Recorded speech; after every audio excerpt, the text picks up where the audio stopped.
Please stand by for a very special announcement from NBC. They're coming! Aliens from a different galaxy have invaded the Earth! Yes, aliens! So terrifying, you won't believe your eyes! Don't try to run! Don't try to hide! They're coming! Relax, Lieutenant! They're talking about us. Oh, okay. From the producers of Roseanne, it's Third Rock from the Sun. The invasion begins January 9th, right after Wings. A show called Seinfeld is next on NBC. Oh ho! Oh diddly oh ho! Got your pizza movie, guys. What? I got your pizza movie. What's a pizza movie? You buy a pizzeria stuffed crust pizza from Pizza Hut, you get a free rental at Blockbuster. Pizza movie, get it? Free. How'd you do that? I'm Santa. I can do anything. Now at Pizza Hut, buy a large pizzeria stuffed crust pizza for $9.99 and get a certificate for one free rental of Blockbuster Video. This is getting easy. Sunday on an all-new Third Rock. It's the aliens' first Christmas. Hey, buddy, can I help you? No, thanks. I have a chainsaw. Happy holidays. Then on an all-new Boston Common, Tasha Day, Danny Bonaducci. Sexy. Very sexy. Yeah, all-new comedy NBC Sunday.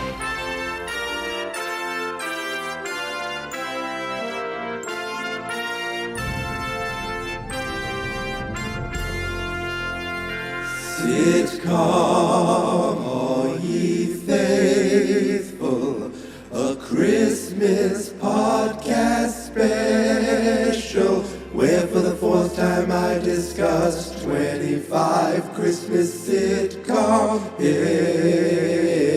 episodes. Please come and listen as we count down to Christmas.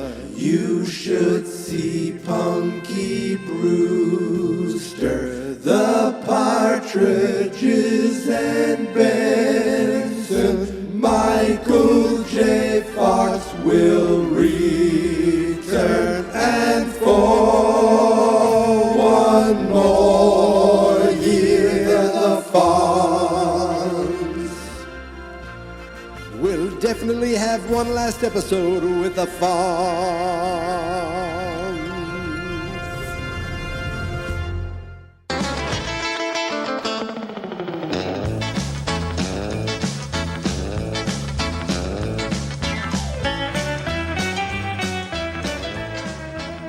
Happy Saturday.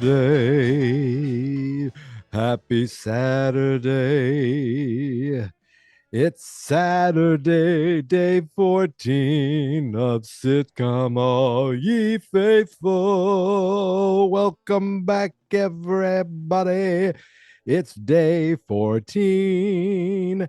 And for the 14th day in a row, I'm here talking to you about some classic and not so classic Christmas sitcom episodes. Today, I'm going back to the 90s. Back to the 90s, back to 1996. If I did the math right, we're talking 28 years ago. The episode I'm discussing today first aired on December 15th, 1996. Let's go back to that day, December 15th, 1996, and see what was on the air that evening. Well, it looks like the WB had a lot of repeats, but some new episodes too. They started off with an episode, a repeat of Brotherly Love, followed by another Brotherly Love. Two Brotherly Loves in one evening. What the hell is Brotherly Love? Oh, it's the Lawrence brothers, the Joey Lawrence, Matthew Lawrence, Andrew Lawrence, and of course the lesser known Skippy Lawrence, all of them together on Brotherly Love. God, those guys love working together.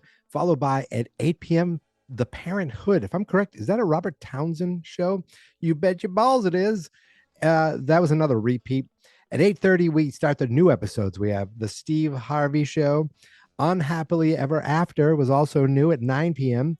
That's the, hey, let's, kind of do Married with Children with a rabbit, with like a talking Bob Goldthwait rabbit. That's what I always thought of it as, and I think it's the same like producers. And at 9:30, Life with Roger. What the hell is that? Mike O'Malley had a show called Life with Roger. I have no idea this even existed at all. And he's wearing a hat. He's already wearing a baseball hat. in 96. Now, was he the Rick at that point already? Interesting. So that's what was going on. I had no idea that Michael Malley still relevant in TV today. Michael Malley produces stuff. He still acts. I just saw him the other day on Abbott Elementary. Okay, let's jump over to NBC. Well, actually, let's do NBC last, shall we? Let's jump over to Fox. It was a mix of new and repeat episodes at 7. Oh, we're going all the way back to 7 p.m. I apologize. The WB, the repeats for Brotherly Love were at 7 p.m. This is interesting. I love that, the WB brought in 7 p.m. shows, and it looks like we're sticking with that here. At Fox at 7 p.m. was Life with Louie. Oh, this is a Sunday night, obviously.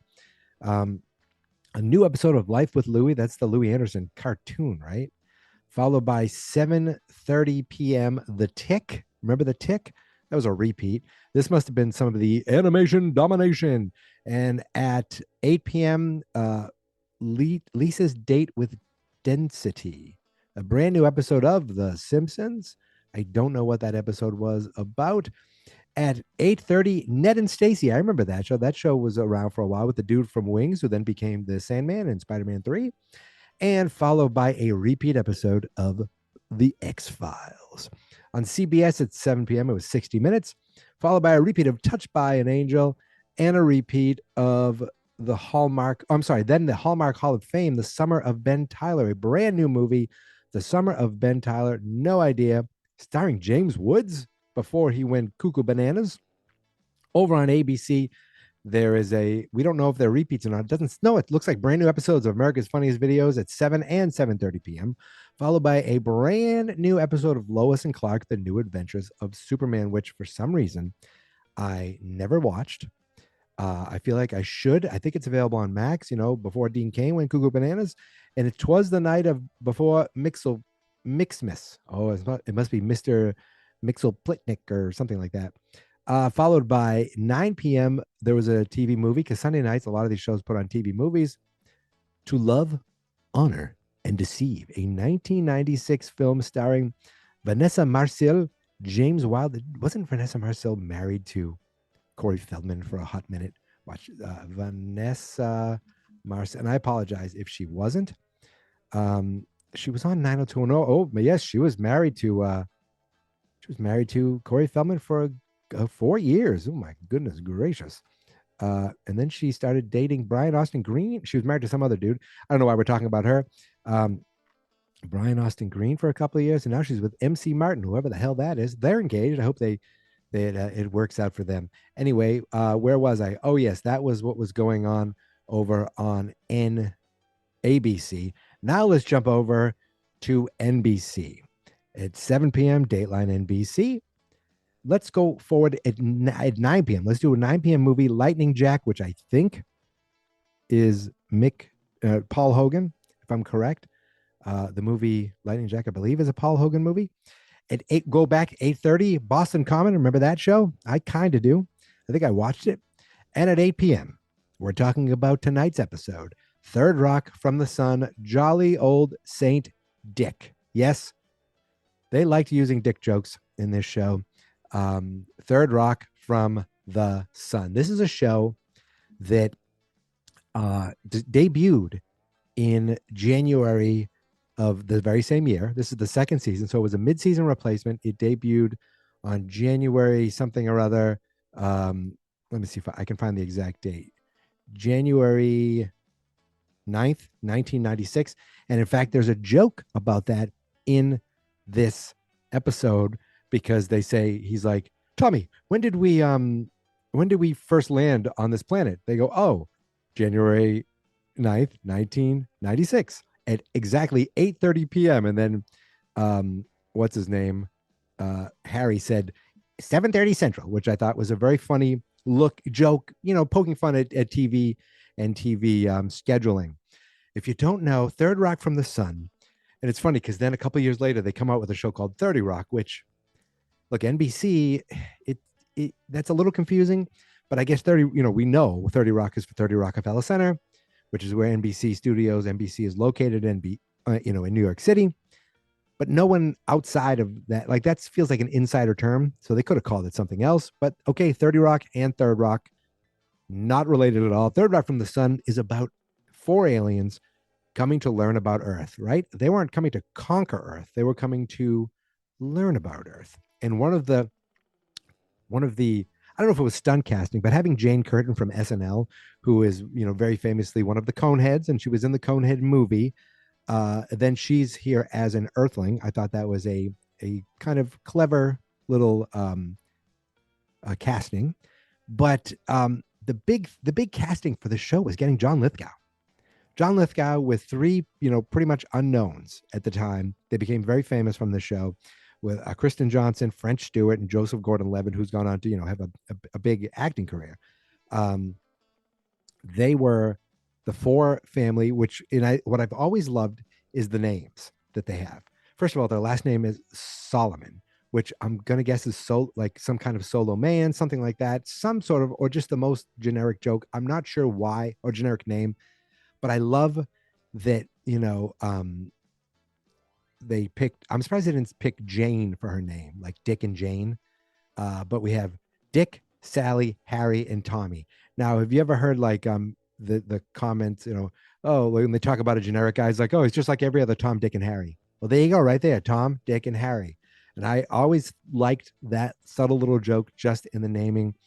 I think the way it worked is, were they John Lithgow and Kristen Stewart and French Stewart, were they supposed to be brothers and sisters? And Tommy is the son, I think. And he's the oldest of the crew members. He's given the body of a teenager and forced to enroll in high school. I think that's what they're supposed to be. Like, I don't remember exactly the family dynamic, but they're ready to celebrate their first year on Earth. And it kind of works out, even though it's the second season. The first one premiered in January, so this would be their first Christmas ever. Tommy finds out that his girlfriend bought him something for Christmas, and he's like, oh, I have to buy you something, and he's freaking out about that. Sally and Harry are all excited. They went to the mall. Harry got a tiny little branch, calls it a Christmas tree, and they're all excited. They got jobs at the mall. Harry is going to work as an elf, as one of Santa's assistants. He's like, he pretty much, knows the big man. And the whole thing with that is he thinks this is Santa pretty much the whole time. Sally has a job wrapping gifts, and she says, what's better than shopping and getting gifts for your family on Christmas? And the doorbell just rang because there are Girl Scout cookies being sold here. And guess what? I'm going to go get some. And I'm back with more cookies. So we have neighbors who are Girl Scouts, and I was driving before and I saw them coming up the hill, and I said, oh, I see the car filled with cookies. I see the girls. I see their parents. They're making their way to us. So I knew when the doorbell would ring that cookies would arrive. And in the old days, you'd have to fill out a form and pay or write a check. Now the car was filled with cookies. Scan the Venmo, bing, bang, boom, got my cookies. I did it like 2 weeks ago. I was at a store, and it used to be like, I'm sorry, I don't have any cash. Now they're like, you can do tap to pay, you can do Venmo. I'm like, oh, give me more cookies. Okay, anyway, where was I? Yes. So Sally's excited for her gift wrapping. Harry's excited to work with Santa. Tommy's like nervous that he has to get his girlfriend a gift all of a sudden. And Dick is just like, we're going to celebrate a year. It's almost like there's a giant party being thrown just for us. We're going to have the biggest, bestest Christmas ever. We're going to get the biggest tree. Everything's going to be the best. And so he goes to work, and he finds out that he's going to be part of a secret Santa. He takes a name of that name. He starts pulling all the names out. They're like, no, Dick, it has to be a secret. So he pulls the name out, and he looks at one of the women he works with and just looks straight at her. And like completely by coincidence, that's the GIF that I used. If you follow me on any social, on Twitter or Blue Sky, you'll see I use that GIF today just to say what show I'm watching. And it's literally a shot from this episode, which I thought was funny. So he's like, oh, I'm going to, whoever it is that got my gift is going to have a wonderful surprise this Christmas. So he's all excited about that. And he ends up getting a gift that's $120 over the price, but he doesn't care. He's all excited for Christmas. There's this running joke. He keeps seeing mistletoe. He's like, there's a weed growing, and he pulls it down. Meanwhile, Harry is having a good time working with Santa, but he's like, this is Santa for anyone from 1 to 91. But if you're 16 to 91, please don't sit on Santa's lap.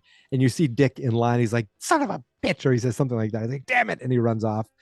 Uh, Tommy sits on Santa's lap and he's asking for ideas for his girlfriend. He's like, come on, you got to help me. Come on, don't you have a list? Don't you know this girl's name? Can't you get a fax from Mrs. Claus from the North Pole? What the hell? And the guy takes his beard down. He's like, listen, kid, you want to make this chick happy? You got to spend some money on her. So he realizes he's got to get his girlfriend something nice. Then Santa takes a break and they start to they all get disillusioned with Christmas for a moment. Harry goes into the back room. Santa takes his beard off and Harry freaks out because he didn't know that this wasn't the real Santa. He screams and he runs off. He goes to a bar later and he's drinking and he's like, some guy dressed as Santa comes in. He's like, oh, look what the cat dragged in. Like he's drunk and he's annoyed and it's pretty funny. And he finally, another Santa shows up. He's like, what the hell's going on here? And he freaks out, screams, and he runs off. So that's his disillusionment. I forget what's going on with Tommy. I think, Tommy, you find out he doesn't know what he wants for his girlfriend. So he buys her all kinds of stuff, a CD player, a cell phone, all the stuff. He just used Dick's credit card to do this. And he's like, I don't know what she wants. And so he buys all that stuff, but I guess he's disillusioned. I don't quite know. Then Sally, the people at the gift wrapping area start getting angry with her and impatient with her. So she starts snapping at them. Then she starts criticizing their gifts. Then she starts giving different gifts to different people. She's like, here, you use this gift instead. You like this. And then Dick, he's all excited to get a Christmas tree because, but he doesn't realize there's kind of laws to going on someone's front yard. He goes on a front yard. He's like, this would make a fine tree with a chainsaw. The guy's like, can I help you, buddy? The guy comes out of the house. He's like, nope, I brought my own chainsaw. Literally, the cops show up right away. And I forgot they always used to hang out on the roof outside of their building. So they're sitting outside their roof. And he's complaining about not liking Christmas anymore. And Sally's complaining about how they took the fun out of shopping. They made it all about, being selfish. And Harry doesn't like the Santa thing. Tommy doesn't like having to buy all these gifts for his girlfriend. And Dick doesn't like the fact that, they took his chainsaw and they tasered him. He goes, and all of a sudden these carolers start showing up. You see them, you just hear them. And you think that's going to bring them back. But no. Dick gets up. He's like, I don't like this caroling at all. He starts taking their decorations off the roof and whipping them and throwing them at them. And they're screaming. He's like, that's better. So he's all done with Christmas. He goes to work the next day. He's like, I don't want to deal with Christmas at all. I don't want to be part of this party. I don't want to be anything. He has his assistant grade all, check all the grades and work overtime. He tells the students they all have this paper they need to write by the next day. They're passing around Christmas cookies. He flings them at the wall. He's like, oh, look at the reindeer fly. And he smashes it against the wall. And he's just really angry and he hates Christmas. Eventually they get to the Christmas party and he realizes, or his assistant buys him a gift. He's like, you bought me a gift? She's like, but I'm not your secret Santa. He goes, well, maybe I just like Christmas. And he opens it up and says, what is it? She goes, it's a travel mug, so you don't spill coffee all over your pants. And he looked at her and he goes, you've noticed, like he does that all the time. And all of a sudden, the feeling of Christmas grows in him, and he's all happy, and he's back, in love with Christmas. That's pretty much the whole episode. It ends with them having a Christmas party back at the house. Oh, their neighbor, the older woman who, I guess, owns the house they're in, she did all the Christmas lights, and Dick was all into it. So they set up the tree, they set up the lights, and then they're all dancing around, dancing with Tommy's girlfriend, dancing with all the Santas from the bar. So everyone's happy, everyone's friends. And I guess that's kind of how Christmas ends. And they're all happy to be there. And how it makes them feel more human. Oh, and I forgot, Dick at one point says, I'm giving such a great gift. And it's all about the spirit of giving. I'm basically Christmas in human form. I am the embodiment of Christmas, something like that. Lithgow is incredible. You see him, he does great dramatic work and tons of different things. Most recently, I think The Old Man, I need to watch that. He was Churchill on The Crown.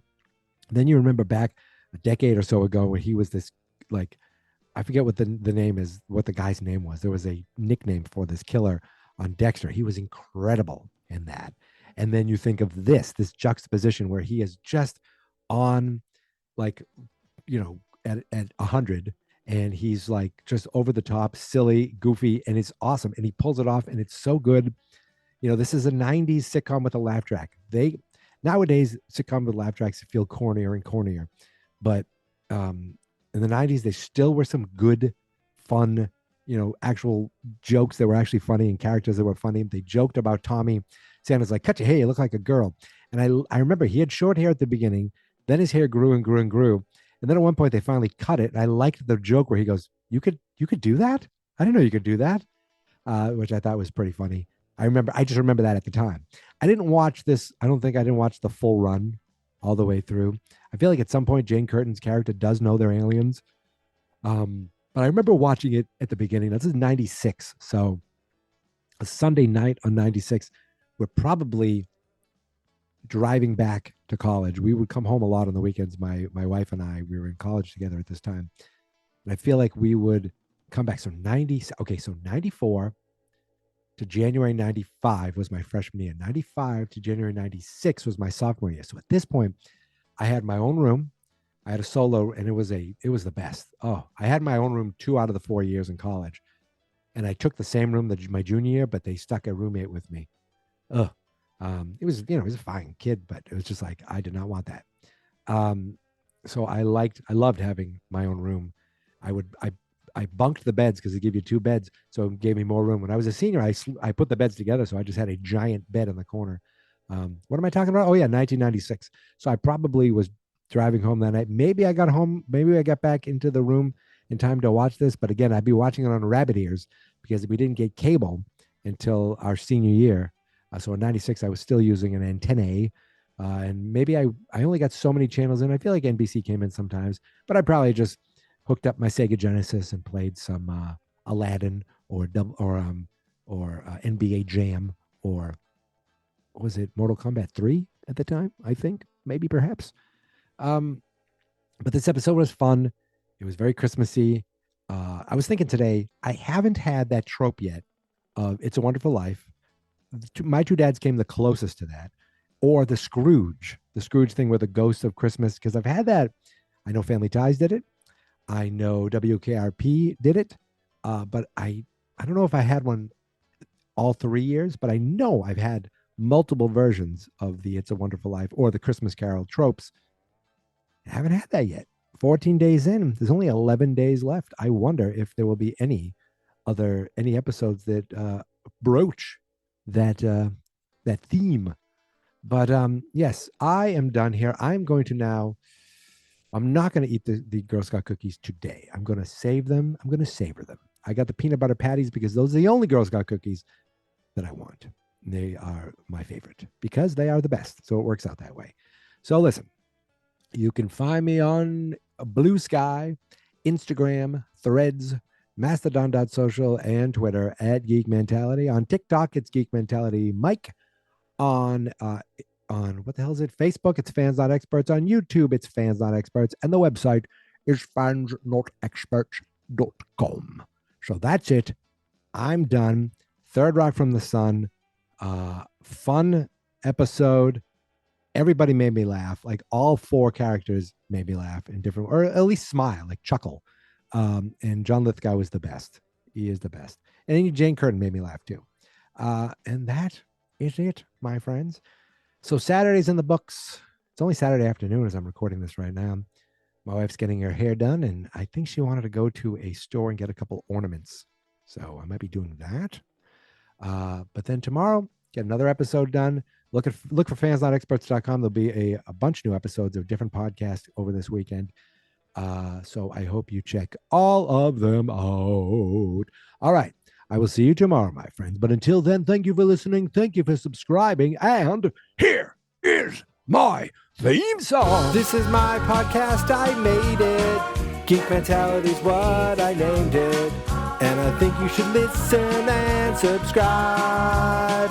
'Cause I'm kind of funny and awesome. I think that I'm worth your time and I'm kinda handsome. My mom says, please listen and please subscribe.